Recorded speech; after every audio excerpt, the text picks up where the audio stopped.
Afternoon. How are you today?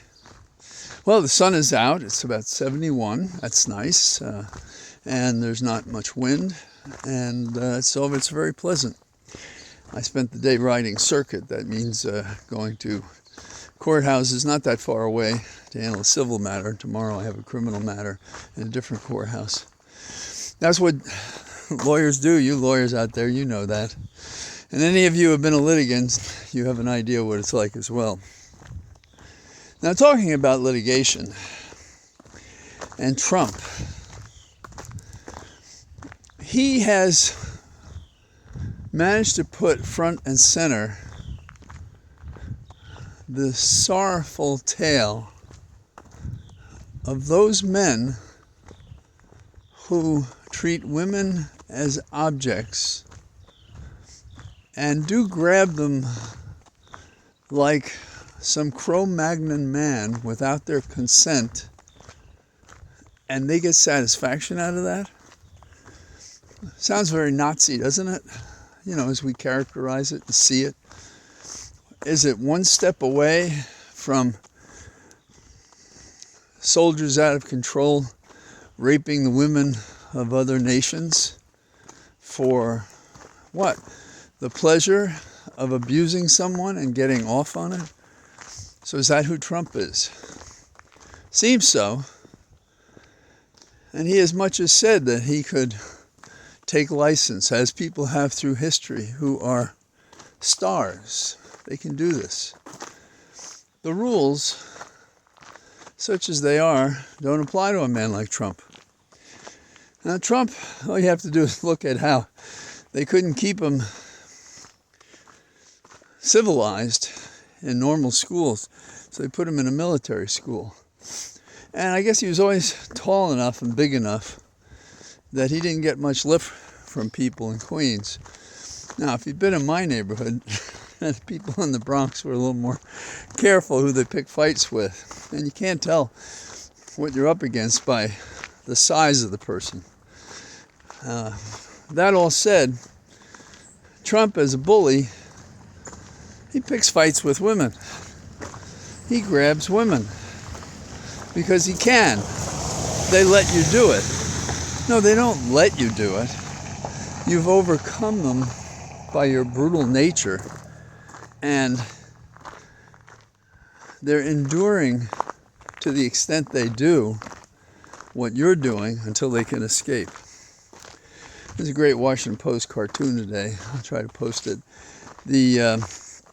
It shows Trump as liable for being a sex predator or some such words. And it's true. And the character of the man, or lack of character of the man, or the wrongful character of the man, can't be separated from the public figure. Why is he a star? He had a TV show, which he fired people. He is a failed casino operator. He owes everybody money he doesn't pay. He's had so many fraudulent businesses, it's hard to keep up. And then add on to it that today people are supporting him, saying the liability of $5 million arises out of the fact that he was tried in New York. We'll stop the music. New York is not his problem. He's his problem.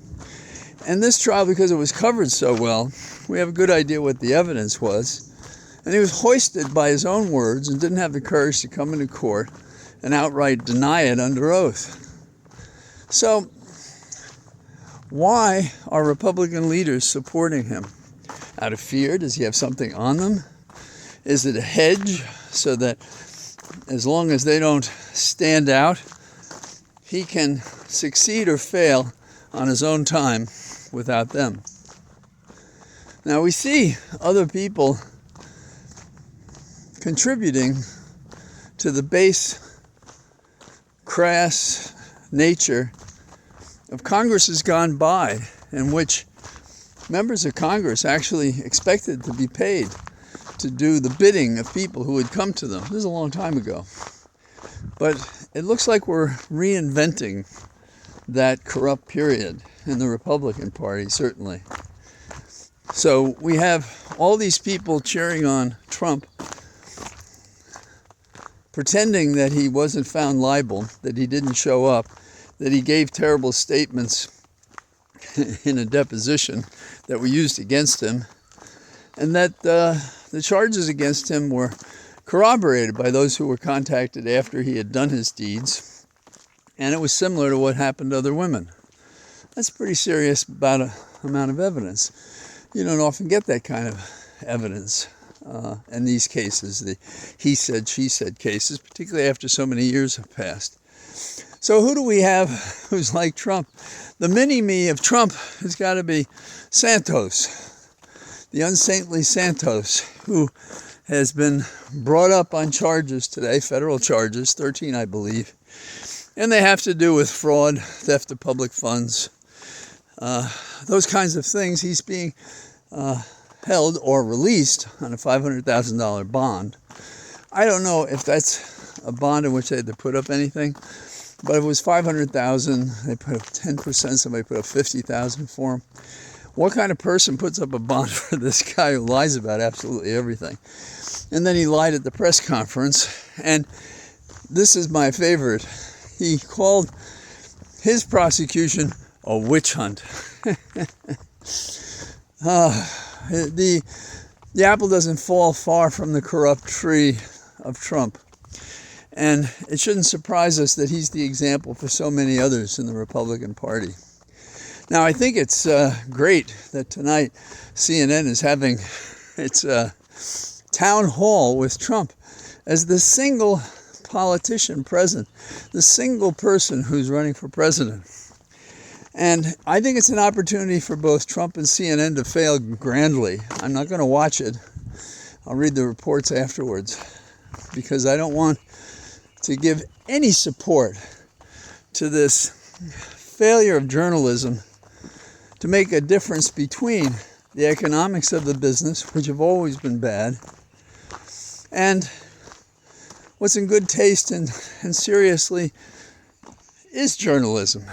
You know, I couldn't do what Ari does, but he does it well. That is, he brings on guests and gives them a chance to explain their position, but they have to agree to the fact that Ari is basically going to ask some hard questions, which he does. And what's as or more amazing is they come back. So Ari is a trained lawyer, has practiced and so forth, and he's very comfortable speaking, and he's very good on his feet, and he does know how to ask a question. So it's people like that who are making a difference in journalism. But over at CNN, they have basically an untried duo who may not be up to the task of controlling Trump. That's their challenge. And particularly on the question of what Trump has failed to do in court recently, which is to prove that he did not sexually assault E. Jean Carroll. Now, among those people who call out Trump, we have Liz Cheney. She has authorized a video that's going to play before the CNN meeting tonight, and it basically calls out Trump for who he is. I can't believe that no Democrats are challenging this event. When will they figure out that they're dealing with a special kind of autocratic populist who has caught the fever of some people who don't care much about other people either, and think he's the greatest for trashing Crystal and destroying reputations and pressuring people to do what he wants. So, but Liz Cheney, she nailed him, and that's what Democrats should be doing, and others should be doing, because this guy is a menace. CNN and Trump How can you remain independent of the beast that you release on TV alone and that you implicitly and expressly vouch for as what, a worthy candidate for the presidency despite what he's done to try to overthrow our government? Now, in the category of Democrats that give me pause, Manchin has said, as the chair of the Energy Committee, that going forward, he will oppose any EPA nominees. What is wrong with this man? He's so beholden to fossil fuels that he is going to try to interfere with regulation. Years ago, I attended a couple of fora in which Manchin was a principal speaker. And basically what I got out of his method was, oh, I'm for clean air, but, and then there'd be 20 exceptions. I'm for clean water, but, and then there are 20 exceptions, and mostly they had to do with what it costs to do what's right for people. Amazing. Now, the other day, I sort of took Durbin to task for speaking in his satiny voice, but not following up on an investigation of Associate Justice Thomas. And now he's written a letter to Crow, who is the benefactor for Thomas and perhaps other members of the Supreme Court. And Durbin has asked him to produce documents showing that he contributed $415 or more to any member of the Supreme Court, and to detail it. Now, I think Crow is going to tell him to pound sand, and then the next test will be, do we subpoena him? And some would have gone to, the final step, which is, okay, we're subpoenaing you. But the Senate, sometimes in its best performance, is a gentle giant. Lately, both sides of the hill have proven themselves to be half empty or entirely empty when it came to calling out the public will to cause people to account for their misconduct, Thomas being one of those, but also other members of the court. So, those are my thoughts today on this beautiful day with so much continuing bad conduct. And let's see how this moves down the line.